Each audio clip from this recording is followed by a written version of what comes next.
नमस्कार, enlighten India में आपका स्वागत है। अब घंटी बजाने और दिया बुझाने का समय चला गया है। सरकार को अब भी अगर देश के 100 करोड़ नागरिकों की चिंता है तो उन्हें तत्काल कैश ट्रांसफर करना चाहिए।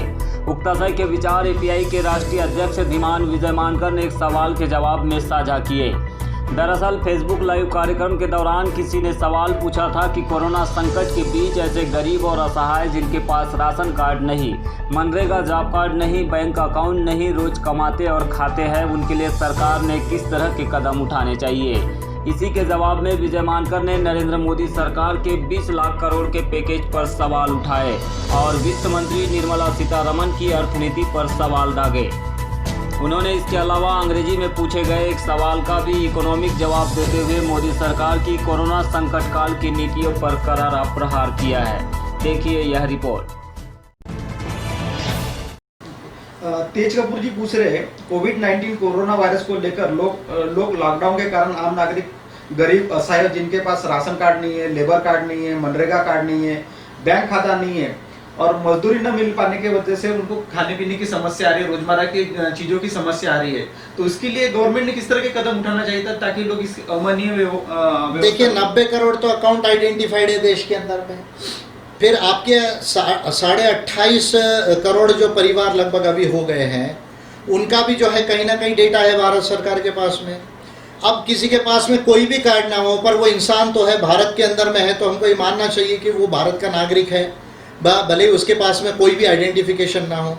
मैंने बड़ी सिंपल बात कही थी कि जिस तरह इलेक्शन में शाई लगाई जाती है उस तरह शाई लगा दी जाए और उसका एक रिकॉर्ड खोल दिया जाए। जहाँ पर भी है, जैसे मान लीजिए कोई बस्ती में, यूपी में अगर वो है मुरादाबाद में, तो वो जहाँ पर वो राशन की दुकान है वहाँ वो चले जाएगा, पुलिस स्टेशन में चले जाएगा, कलेक्टर का जो भी ऑफिस होगा वहाँ खुला वहाँ चले जाएगा, उसका एक अकाउंट ओपन कर लिया जाएगा, नाम डिटेल जो भी उसका है वो लेगा, शाई लगा देगा, उसको आराम से जो है चावल दीजिए, गेहूँ दीजिए, दाल दीजिए, ऑयल दीजिए, शक्कर दीजिए और नमक दीजिए।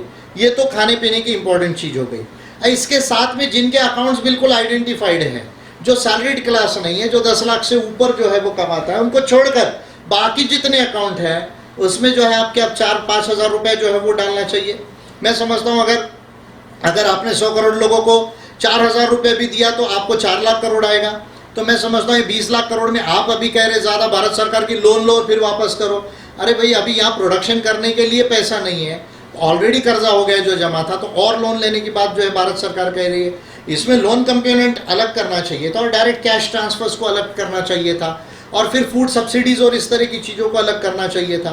तो मैं समझता हूँ कि जब तक कैश नहीं दी जाएगी ये 100 करोड़ भारतीयों को, तब तक जो है वो इनके पास में किसी भी तरह का जो है इनका पोजीशन इंप्रूव नहीं होगा।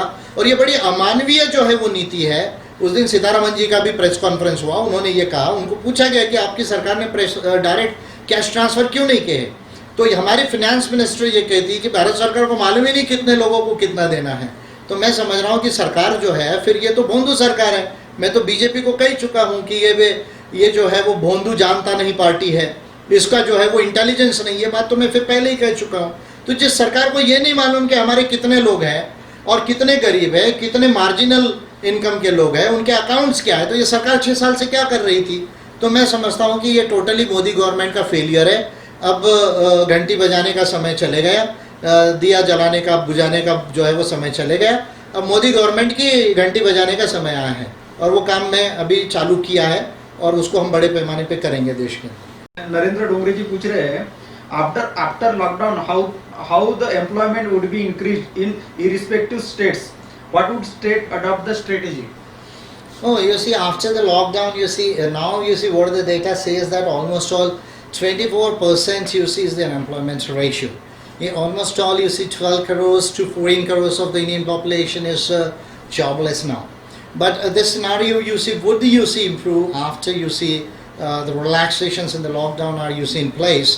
And but you see, for that you see what I was speaking in my initial introduction with you people, that the fiscal stimulus by the government of India to the tune of 4 to 5% is required. Unless you see the government of India gives a fiscal stimulus, there would be no rise in the aggregate demand, and if the aggregate demand does not raises, you see the production or the supply side chain would not start. So I feel the basic aspect of economics is to initiate the Keynes law here and to create the aggregate demand by the borrowings and spending by the government. And this can be done by monetization of the debt through the Reserve Bank of India, and additional 6 to 8 lakh crore rupees of the fiscal stimulus is required in the economy, with direct cash transfers to almost all 1 billion population of India. And then it would create an aggregate demand, and the supply side would increase, and then employment would increase.